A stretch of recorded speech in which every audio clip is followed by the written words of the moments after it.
Bonjour Cédric Villani. Bonjour Nicolas Bétou. Vous êtes député de La République En Marche, député de l'Essonne. C'est votre premier poste d'élu dans la politique. Effectivement. Et vous avez déjà envie de le quitter, puisque vous êtes candidat à la candidature pour être le prochain maire de Paris. C'est pas moi qui décide du calendrier des municipales. Oui, il se trouve que maintenant, voilà, 2020, ça arrive très vite. Ça arrive très vite et vous êtes candidat pour être ce prochain maire qui succédera à Anne Hidalgo, qui succéderait à Anne Hidalgo. Une commission nationale d'investiture de votre parti doit se tenir dans quelques jours. Vous allez passer un grand oral, vous allez remettre un dossier.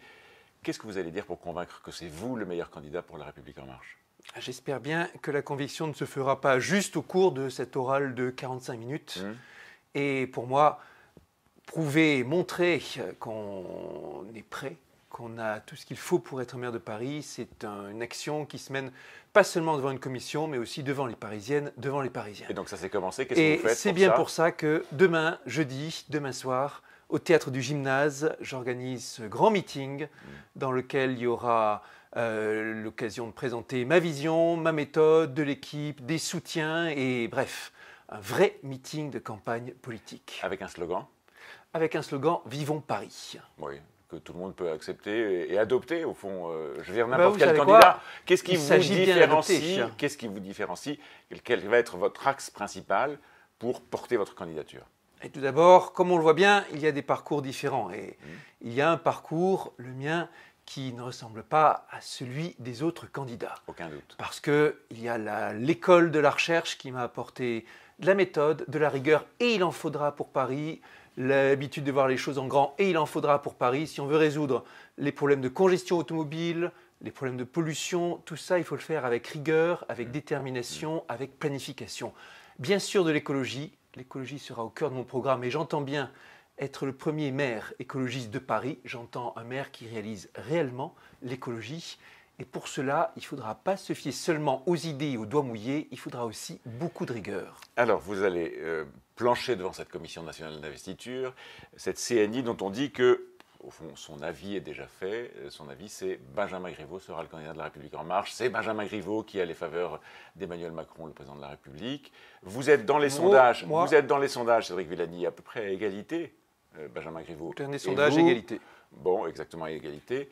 Qu'est-ce qui va vous départager? Est-ce que vous avez la conviction que la CNI, la Commission nationale d'investiture, va décider, en toute impartialité? Vous savez, ce n'est pas mon boulot de lire dans les pensées d'une commission. Et mon travail, c'est de préparer le meilleur dossier. Et le meilleur dossier, ça veut dire les meilleurs outils pour gagner. Mais lire dans les pensées, ça vous permettrait de savoir si cette commission est déjà convaincue. Est-ce que vous avez le sentiment de jouer une partie égalitaire, au fond, simplement? Peu importe les sentiments qu'on a, je mettrai toutes les forces, toutes les chances de mon côté. J'irai jusqu'au bout de la démarche. On me dit qu'il y a beaucoup de difficultés. On me dit que les choses sont déjà faites. Ouais. Et comme on sait bien, souvent, ce sont les difficultés qui vous renforcent. Qu'est-ce que c'est aller jusqu'au bout de sa démarche? Aller jusqu'au bout de la démarche et tout faire pour être le prochain maire de Paris. En dépit, éventuellement, d'une décision qui ne vous serait pas favorable de la Commission? Voilà, je me concentre en ce moment sur ce meeting de demain, dans lequel on va annoncer vision, méthode, équipe, soutien. Et pour l'instant, c'est ça, mon obsession de campagne. Obsession, ça a été pendant des mois et des mois, aller à la rencontre et à l'écoute des Parisiennes et des Parisiens, écouter ce qu'on me dit sur les inquiétudes des parents par rapport à leur garçon, leur petite fille qui ne trouve pas sa place par rapport aux nécessités de se motiver, de se former pour les compétences de demain.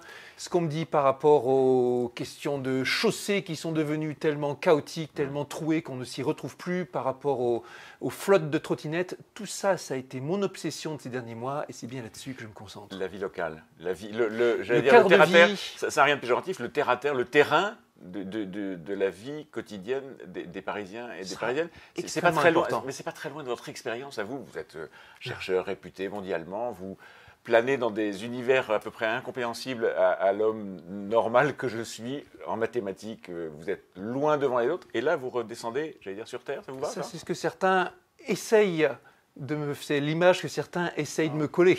Non, c'est pas l'image que je vous colle. Voilà, pas vous, je m'intéresse pas de savoir comment est-ce que vous arrivez à atterrir aussi simplement que ça. En immersion, en rencontre et en contact. Et ça, c'est un travail qu'on fait quotidiennement. C'est bien pour ça que les événements de campagne que j'ai mis au point avec mon équipe, les gros déplacements sont des déplacements tout en rencontre, très exigeants, 24 heures consécutives. On se retrouve à 5 heures du matin dans un café et pendant 24 heures, c'est un programme de rencontres extrêmement varié. Ça va de la concierge à la salle de... Vous en tirez quoi? Et on en tire tous les témoignages, les centaines de témoignages qui permettent de forger, d'illustrer les problématiques et qui font la politique. La politique, ce n'est pas juste une courbe, un dossier, des chiffres. Ouais. C'est rencontrer les gens et des résultats. discuter. Et des résultats. Il y a au moins une demi-douzaine de candidats de votre parti qui se réclament de La République En Marche. Encore une fois, il y en a un dont on dit qu'il est le préféré de la commission, en tout cas peut-être du président de la République. Est-ce que les autres n'ont pas intérêt à se regrouper? Je veux dire, est-ce que vous n'avez pas intérêt à vous regrouper avec d'autres candidats, Hugues Rançon et d'autres qui sont de La République En Marche et qui n'ont quasiment aujourd'hui aucune chance d'être désignés? C'est pas à moi de dire qui a une chance ou qui n'a pas de chance d'être désigné. Et ce que font les candidats relève de leurs convictions intimes. En tout cas, moi, je continuerai à présenter et à défendre mes atouts et mon projet. Imaginons que vous êtes désigné dans quelques jours par cette commission. Est-ce qu'un candidat de La République En Marche à Paris peut gagner seul? Il y aura forcément des alliances, des accords à faire pour une élection qui s'annonce très complexe. Avec d'autres partis politiques. Et j'ai été très attentif pendant les derniers mois à rencontrer tout le monde. Droite, gauche, écologiste. Je suis persuadé que le vote écologiste sera l'un des pivots de cette élection. Aussi parce que quand on analyse les résultats des européennes, on voit bien d'une part à quel point il y a eu une poussée du vote écolo.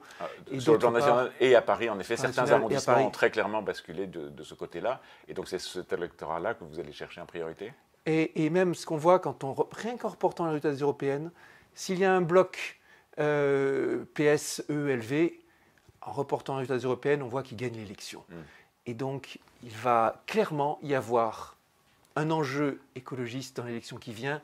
Et c'est dans l'air du temps et il faut s'en réjouir. Si le vote écologiste est si important, c'est bien parce que l'écologie est devenue une préoccupation majeure. Bien sûr. Et donc, vous seriez prêt à faire des alliances avec d'autres?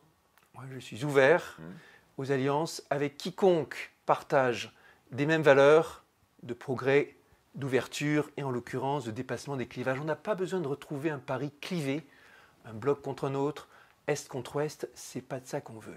On veut un Paris dans lequel tout le monde parle à tout le monde.